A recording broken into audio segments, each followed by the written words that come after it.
ஆனால் இப்போ நாங்கள் ஏன் ஓட்டு போட்டால் நாங்கள் ஃபீல் பண்ணுறோம். நாங்கள் செத்தாதான் நீங்கள் வந்து பேசுவீங்களா?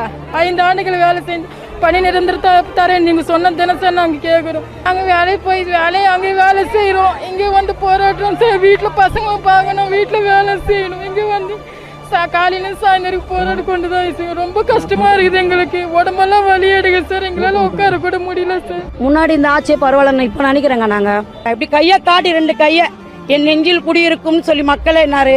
இன்னைக்கு மக்கள் நாங்கள் தாங்க கதறோம். நாங்கள் மக்களாக தெரியலையா அவருக்கு? தூய்மை பணி எல்லாருமே வந்து உறுதி எடுத்தாங்க, ஓட்டு மாற்றத்தை கொடுக்கணும், மாற்றத்தை கொடுத்தா நம்ம நல்லது நடக்கும்னு சொல்லிட்டு எல்லாம் மாற்றத்தை கொடுத்தாங்க.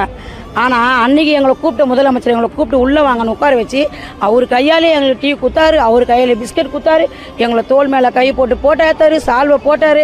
நீங்களாம் என் தாய் குலம்னு சொன்ன முதலமைச்சர் இன்றைக்கி நாங்களாம் யாருன்னே அவருக்கு தெரியலங்க. 8 நாளாக கதறோங்க. பன்னாட்டு முதலாளிலாம் பார்க்க தெரிஞ்ச முதலமைச்சர் ஓட்டு போட்ட மக்கள் நாங்கள், எங்களை பார்க்க அவருக்கு நேரம் இல்லை.